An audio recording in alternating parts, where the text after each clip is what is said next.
அனைவருக்கும் வணக்கம். இன்னைக்கு இந்த வீடியோல நம்ம என்ன பார்க்க போறோம்னா, 8th ஸ்டாண்டர்ட் தமிழ் இயல் 4 ஃபுல்லா பார்க்க போறோம். ஆல்ரெடி நம்ம சேனல்ல 8th ஸ்டாண்டர்ட் இயல் 1ல இருந்து 3 வரைக்கும் எல்லா லெசன் லைன் பை லைன் கொஸ்டின்ஸும் அப்லோட் பண்ணியிருக்கோம். இது வரைக்கும் பார்க்காதவங்க கண்டிப்பா மிஸ் பண்ணாம பாருங்க. இந்த இயல் 4ல என்னென்ன டாபிக்லாம் இருக்குன்னா, ஃபர்ஸ்ட் கல்வி அழகே அழகு, புத்தியை தீட்டு, பல்துறை கல்வி, ஆன்ற குடி பிறத்தல் அண்ட் லாஸ்ட் ஒன் இலக்கண பகுதி வேற்றுமை. ஸோ இன்னைக்கு இந்த லெசன்ல இருந்தா லைன் பை லைன் கொஸ்டின்ஸ் எல்லாமே பார்க்க போறோம். ஃபர்ஸ்ட் லெசன் கல்வி அழகே அழகு. ஃபர்ஸ்ட் கொஸ்டின் பார்க்கலாம்.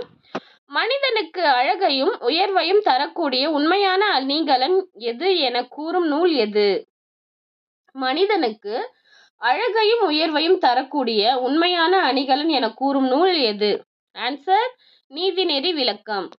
செகண்ட் கொஸ்டின் கற்றோருக்கு கல்வி நலனே கடனல்லால் மற்றோர் அணிகலன் வேண்டாவாம்.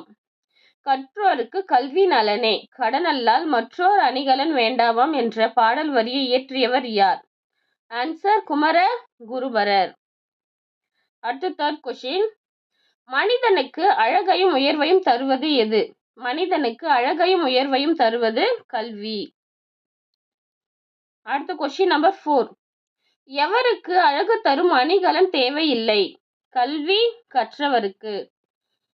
கலன் என்பதன் பொருள் அணிகலன், முற்ற என்பதன் பொருள் ஒளிர.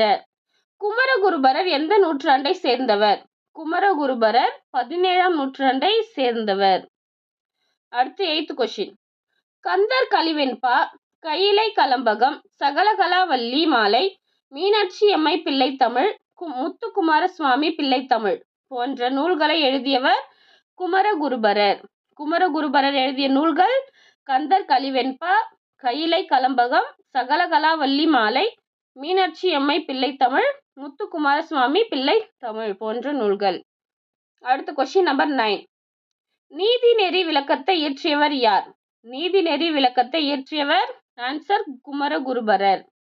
நீதிநெறி விளக்கத்தில் எத்தனை வெண்பாக்கள் உள்ளன?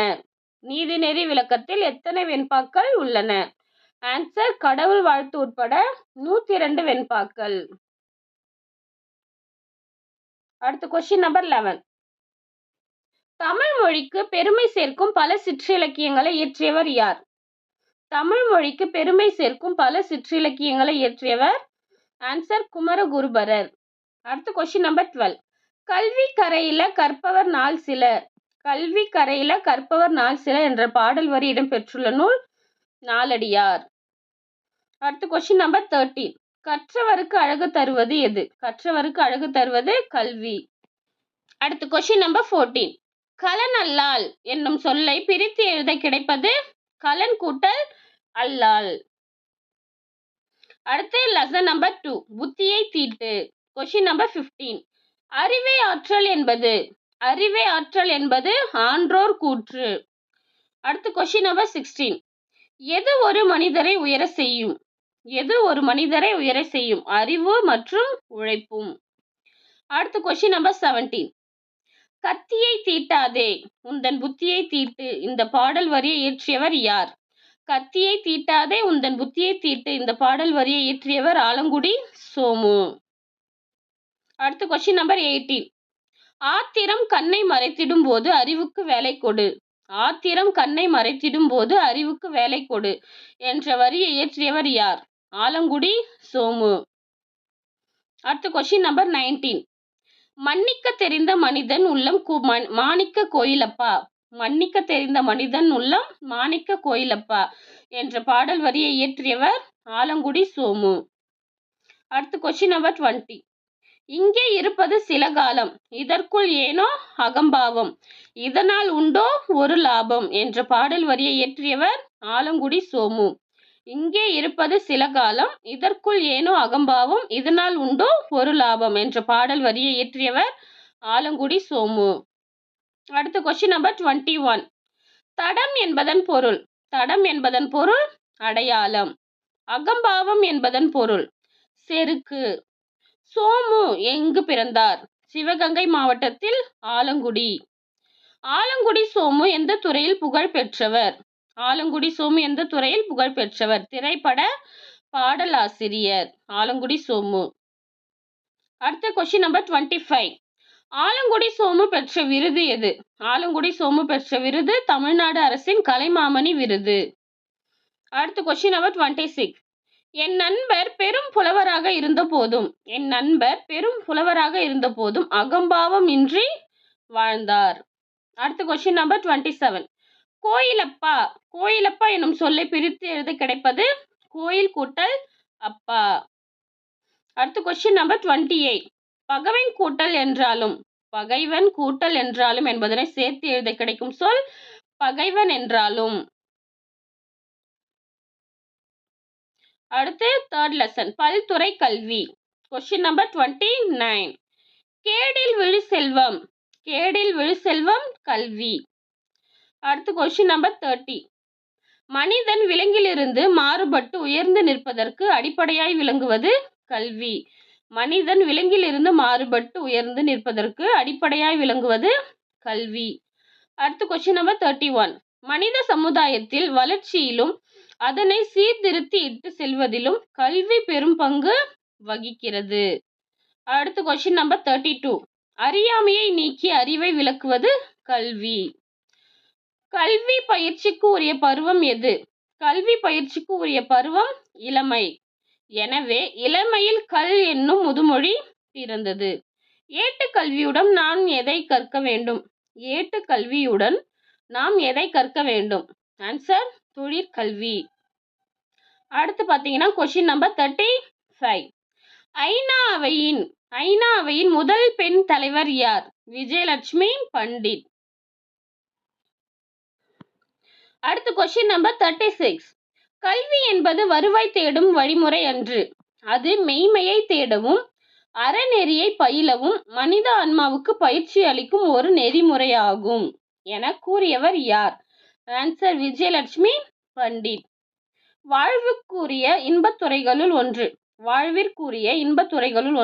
காவிய இன்பம். அடுத்து கொஸ்டின் நம்பர் 38. தாய்மொழி வழியாக கல்வி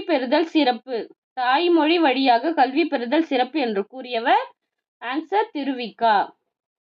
கொஸ்டின் நம்பர் 39. தமிழை வளர்க்கும் முறையில் எதை கலப்பு கொள்வது சிறப்பு என்று தெரிவிக்க கூறுகிறார்? ஆன்சர் பிற மொழிகளின் அறிவு கலை நூல்களை தமிழ் மொழி பெயர்த்து. அடுத்து கொஸ்டின் நம்பர் 40. திருவிக்கா இயற்கை ஓவியம் என்று எந்த நூலை கூறுகிறார்? திருவிக்கா இயற்கை ஓவியம் என்று 10 பாட்டு நூலை கூறுகிறார். திருவிக்கா இயற்கை இன்பக்கலன் என்று எந்த நூலை கூறுகிறார்? இயற்கை இன்பக்கலம் கலித்தொகை. திருவிக்கா இயற்கை வாழ்வில்லம் என்று எந்த நூலை கூறுகிறார்? இயற்கை வாழ்வில்லம் திருக்குறள். இயற்கை ஓவியம் 10 பாட்டு, இயற்கை இன்பக்கலம் கலித்தொகை, இயற்கை வாழ்வில்லம் திருக்குறள். அடுத்து கொஸ்டின் நம்பர் 43. திருவிக்கா இயற்கை இன்ப வாழ்வு நிலையங்கள் என்று எந்த நூலை கூறுகிறார்? சிலப்பதிகாரம் மற்றும் மணிமேகலை. அடுத்து கொஸ்டின் நம்பர் 44. திருவிக்கா இயற்கை தவம் என்று எந்த நூலை கூறுகிறார்? ஆன்சர் சீவக சிந்தாமணி. இயற்கை தவம் நூல் சீவக சிந்தாமணி. அடுத்து இயற்கை பரிணாமம் என்று திருவிக்கா எந்த நூலை கூறுகிறார்? இயற்கை பரிணாமம் கம்பராமாயணம். அடுத்து கொஸ்டின் நம்பர் 46. திருவிக்கா இயற்கை அன்பு என்று எந்த நூலை கூறுகிறார்? பெரிய புராணம். திருவிக்கா இயற்கை இறையருள் என்று எந்த நூலை கூறுகிறார்? தேவாரம், திருவாசகம், திருவாய் மொழிகள். இயற்கை இறையருள் நூல்கள் தேவாரம், திருவாசகம், திருவாய் மொழிகள். இயற்கை தவம் என்று கூறும் நூல் திருவிக்கா சீவக சிந்தாமணி. இயற்கை பரிணாமம் கம்பராமாயணம். இயற்கை அன்பு பெரிய புராணம். அப்புறம் இயற்கை இறையருள் தேவாரம், திருவாசகம், திருவாய் மொழிகள். கண்டிப்பா இதெல்லாம் பார்த்துக்கோங்க, மேட்ச்ல கேட்பாங்க. அடுத்து கொஸ்டின் நம்பர் 48. தமிழ் கருவூலங்களை உண்ண உள்ளத்திலும் இன்பம் அன்பை சொல்லால் சொல்ல இயலாது என கூறியவர் யார்? தமிழ் கருவூலங்களை உண்ண உள்ளத்திலும் இன்ப அன்பை சொல்லால் சொல்ல இயலாது என கூறியவர் திருவிக்கா. அடுத்து கொஸ்டின் நம்பர் 49. தமிழ் இன்பத்திலும் சிறந்த இன்பம் இவ்வுலகில் உண்டோ என கூறியவர் திருவிக்கா. தமிழ் காவியங்களை படியுங்கள், இன்பம் நுகருங்கள் என்றவர் திருவிக. தமிழ் காவியங்களை படியுங்கள், இன்பம் நுகருங்கள் என்றவர் திருவிக. அடுத்து கொஸ்டின் நம்பர் 51. இயற்கை கோலத்தை எழுத்தோவியத்தில் இறக்கிய சங்கப்புலவர்கள் யார்? இளங்கோவடிகள், திருத்தக்கதேவர், திருஞான சம்பந்தர், ஆண்டாள், சேக்கிழார், கம்பர் மற்றும் பரஞ்சோதி.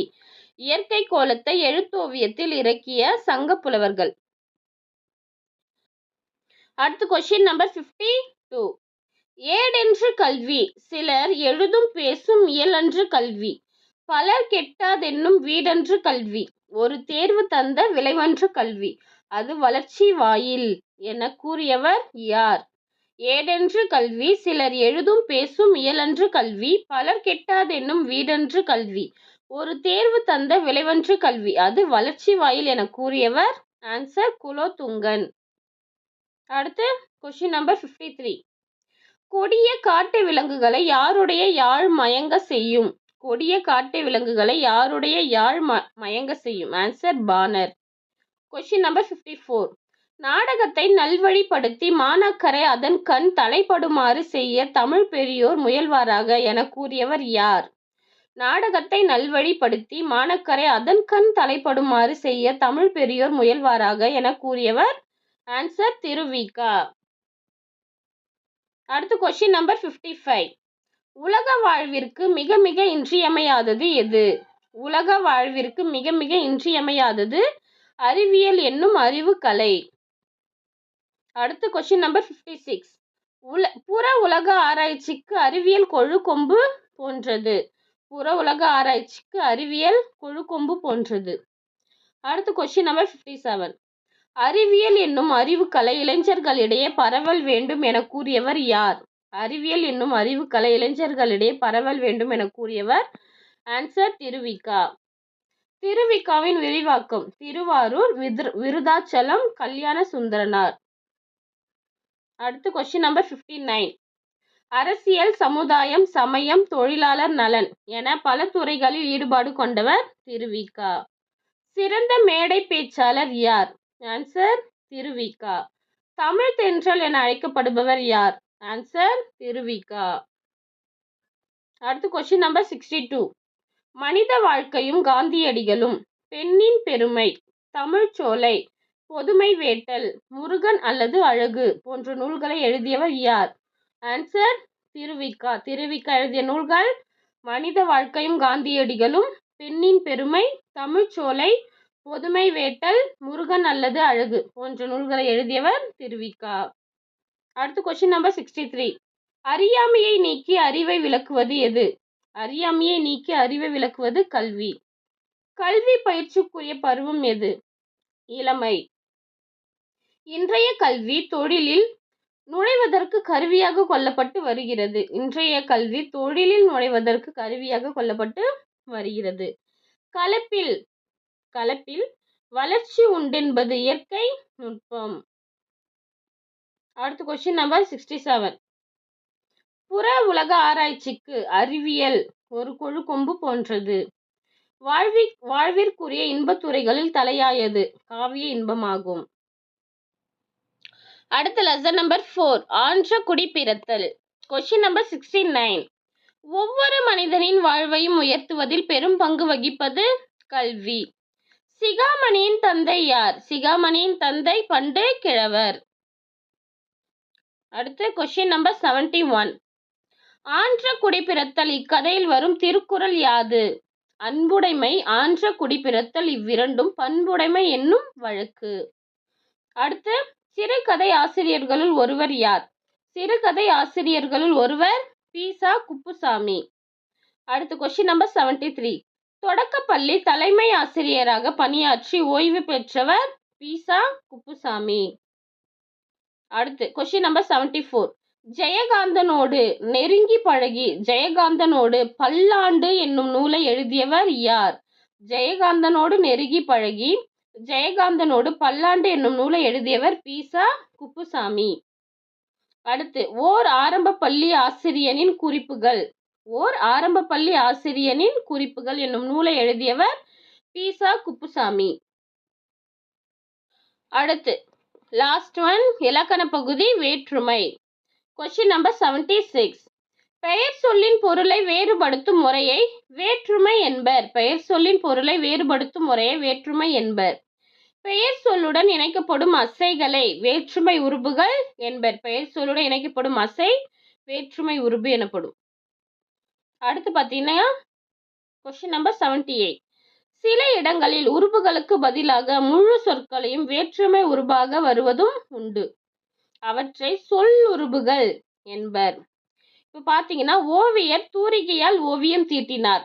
ஓவியர் தூரிகையால் ஓவியம் தீட்டினார். இதுல பார்த்தீங்கன்னா ஆல் என்பது வேற்றுமை உருபாக வந்துள்ளது. அப்புறம் ஓவியர் தூரிகை கொண்டு ஓவியம் தீட்டினார். இதில் கொண்டு என்பது சொல்லுருபாக வந்தது.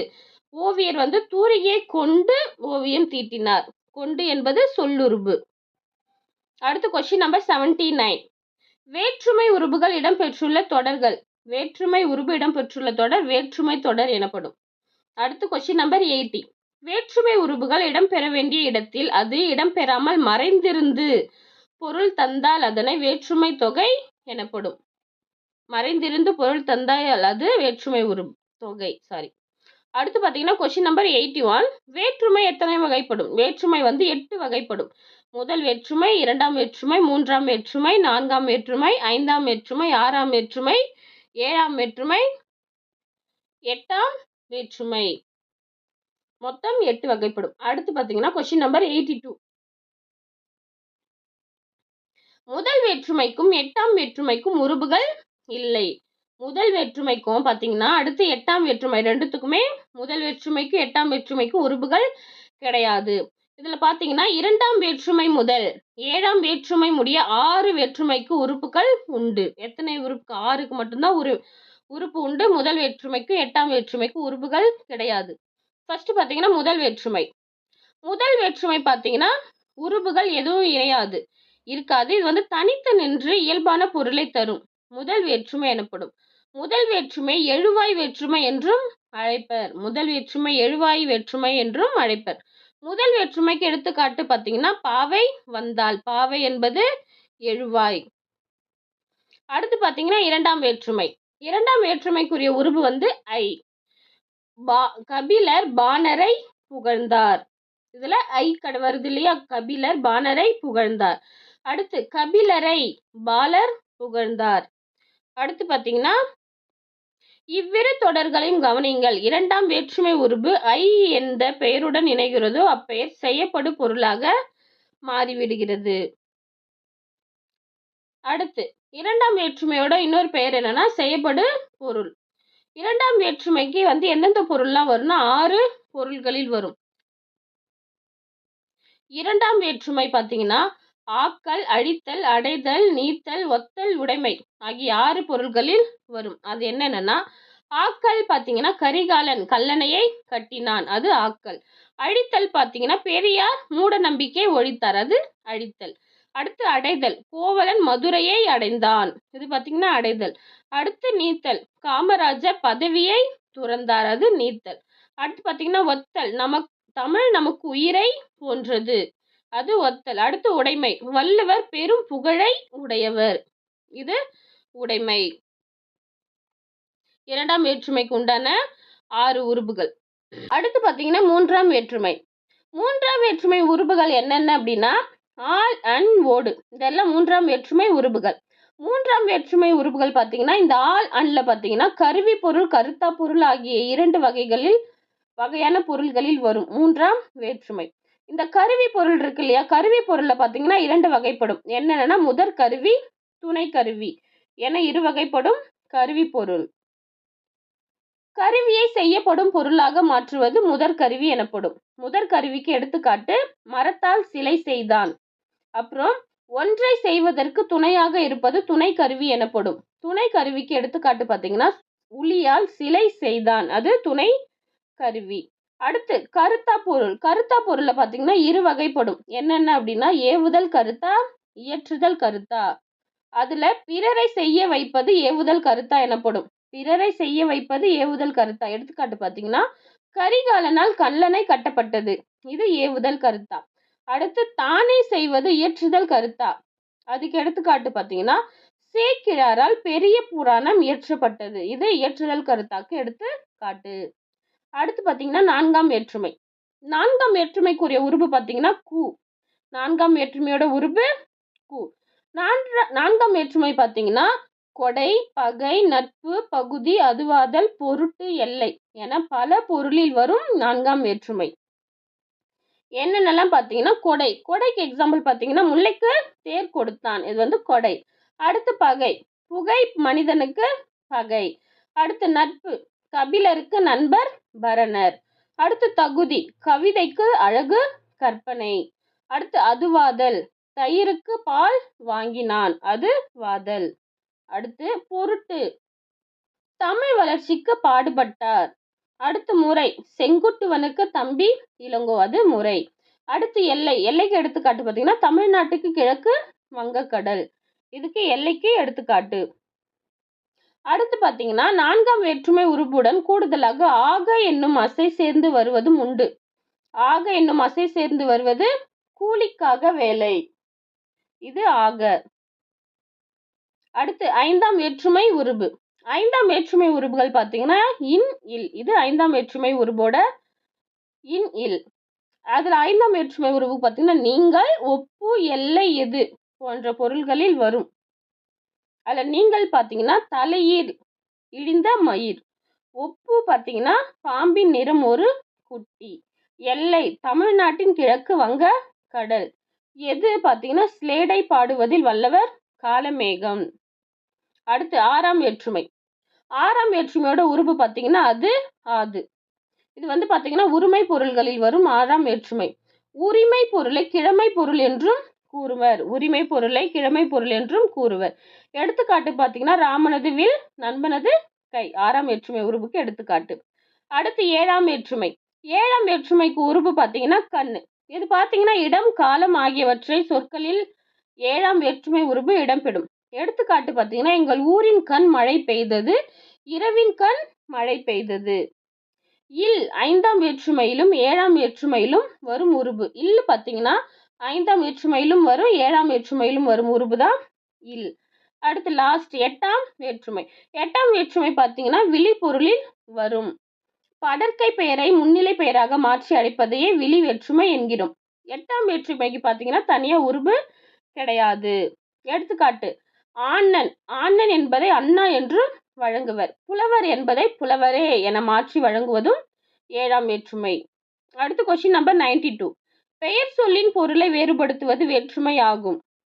அறத்தால் வருவதே இன்பம். இத்தொடரில் 3ஆம் வேற்றுமை பயிர்ந்து வந்துள்ளது. அறத்தால் வருவது இன்பம்.